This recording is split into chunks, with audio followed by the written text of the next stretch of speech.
15 minutes. Corlin, I don't intend to speak about it's Labour's way or Frankfurt's way. I think that can wait another day. Can we have some order, please? As this government reaches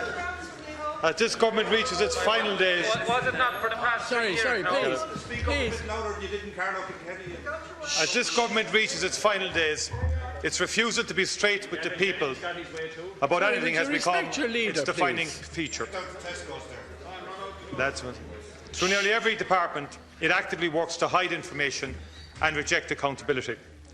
It is so obsessed with trying to sell a fairy tale of decisive leadership that it has no time to recognise, let alone address, enormous and entirely avoidable crises which have emerged during its term.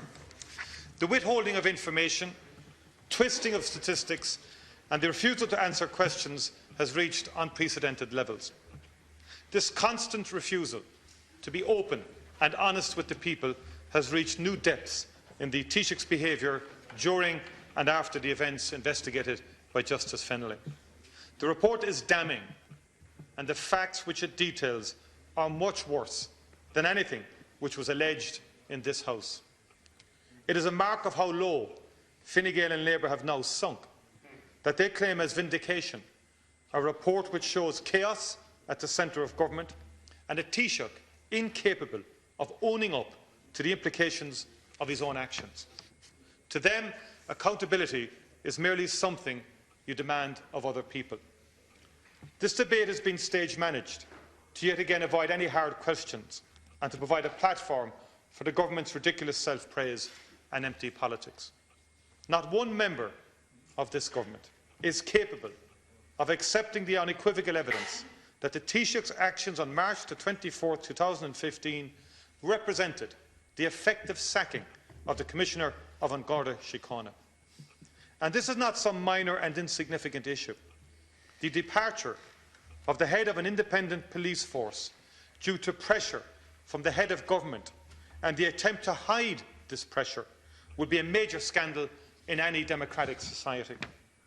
What the Fennelly report shows is a Taoiseach who panicked when he heard from the Attorney-General about a serious issue.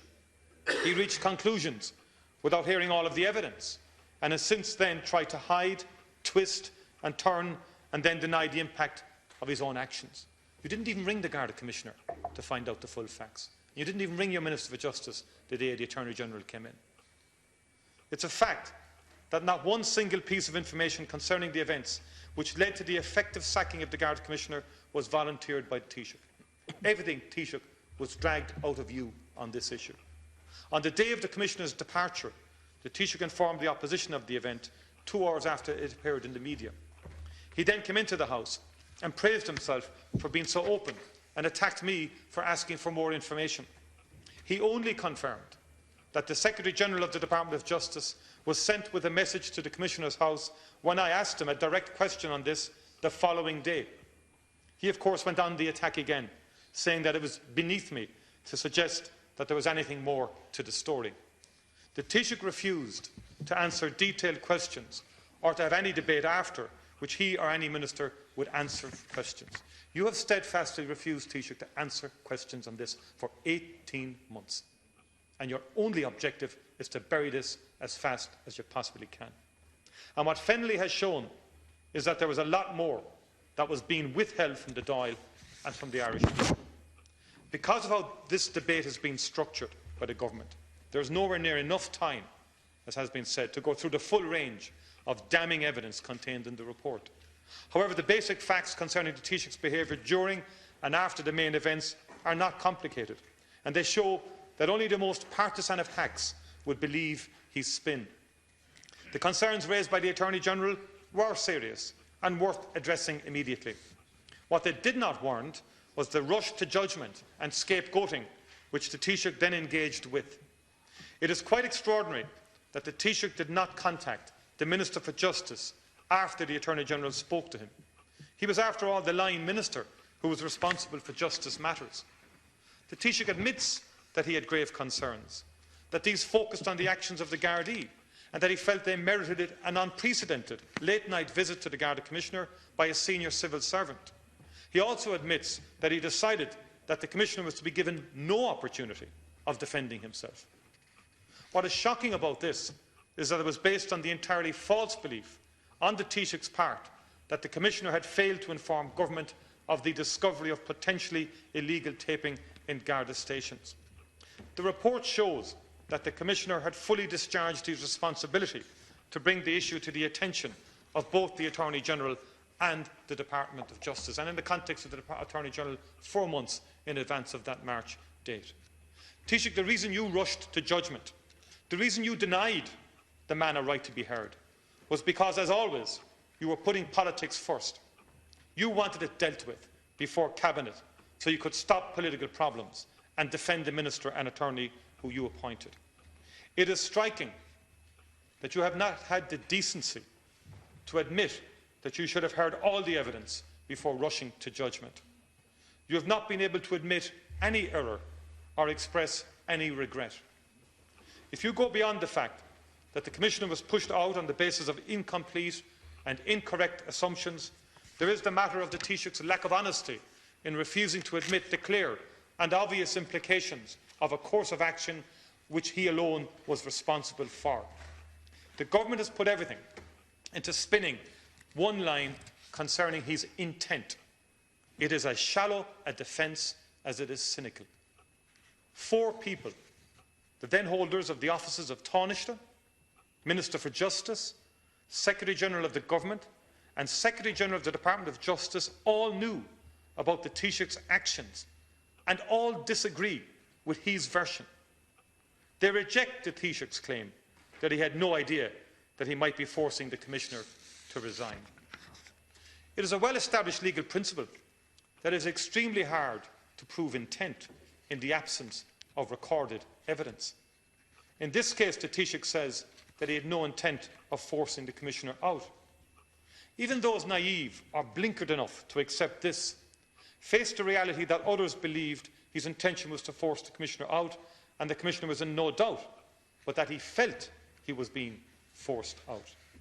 More importantly, Justice Fennelly himself says that irrespective of what the Taoiseach believed the reasonable interpretation was, that the Taoiseach wanted the Commissioner gone, and that the actions he ordered achieved that intended outcome. Everyone else thought he was telling the Commissioner to go. The Commissioner thought, he was under no illusions, that he was telling him to go, and that no alternative option was suggested. But the Taoiseach is incapable of admitting this.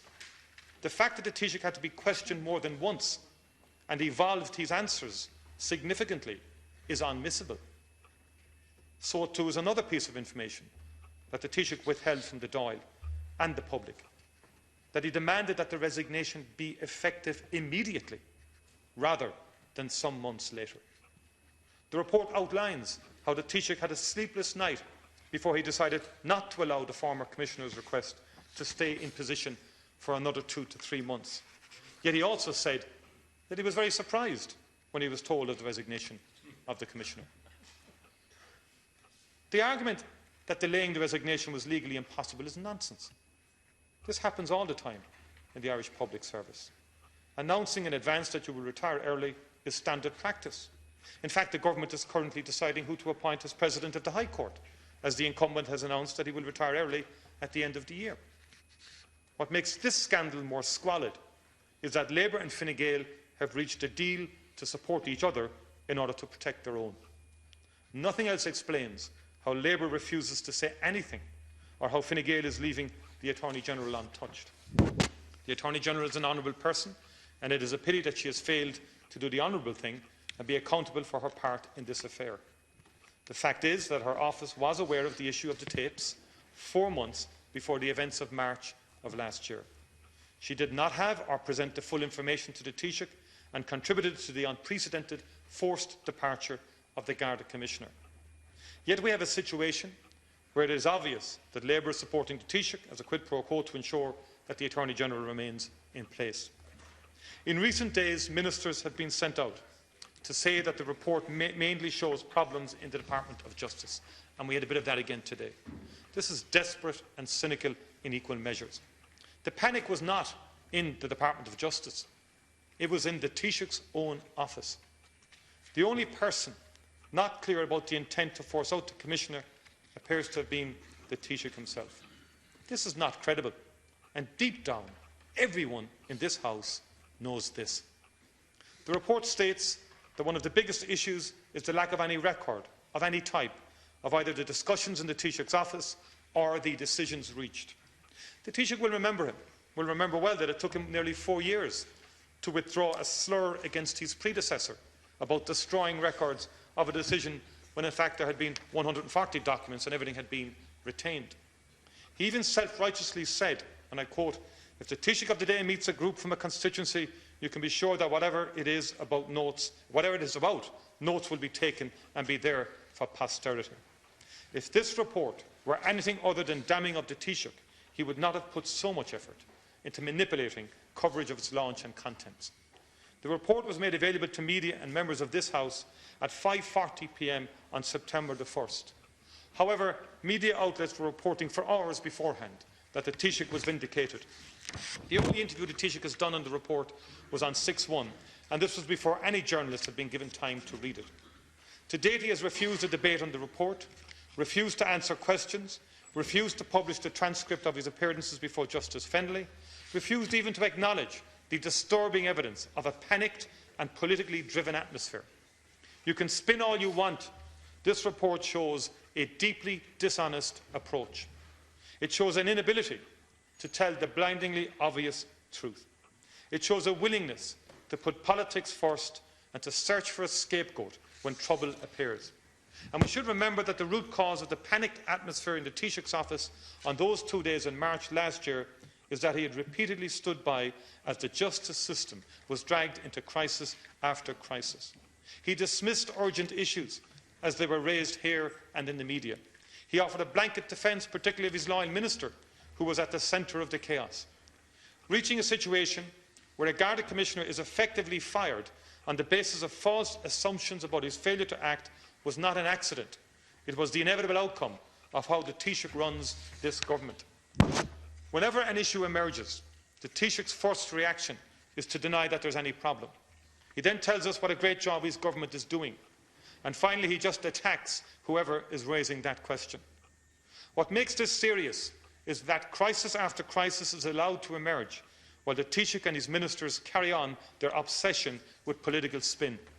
In housing, homelessness, crime, hospital waiting lists, Northern Ireland, mortgage debt, unfair contracts, childcare, Irish water and many other issues, problems have been allowed to escalate until they have reached crisis level.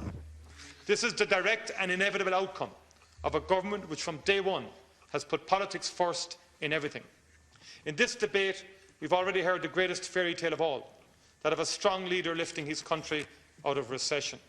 He came to office driven by such a sense of urgency that he didn't prepare a budget for 9 months, published no new economic plans, and only showed energy when breaking the many, many promises he had made in order to win votes. We all remember the promises that the Taoiseach himself made on the Roscommon Emergency Department, the one he denied making until a journalist produced the tape. This type of shiftiness has not gone away. In fact, it has got much worse over the past 4.5 years. The Fennelly report is yet another inquiry report which has been buried in a political snow job in order to protect an arrogant Taoiseach and government incapable of admitting error. It appropriately bookends his government's term. It started by ignoring Moriarty, and it will end by ignoring Fennelly. The Taoiseach's affection for overblown rhetoric is long established, but it is wrong to let this distract from the claims he makes on his own behalf and on behalf of his government. In his first speech as Taoiseach, he stood up in this House, accepted the good wishes of all and said, and I quote, "Today I enter into a covenant with the Irish people. Honesty is not alone our best policy, but our only policy.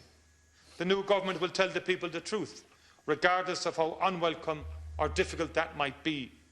We will tell it constantly and unreservedly," unquote. The Taoiseach's basic inability to admit the obvious truth, his attempt to politically spin his way out of accountability, and his dismissal of something as serious as the effective firing of the Garda Commissioner due to false and incomplete assumptions means that Dáil Éireann has the right and obligation to vote no confidence in him. Thank you.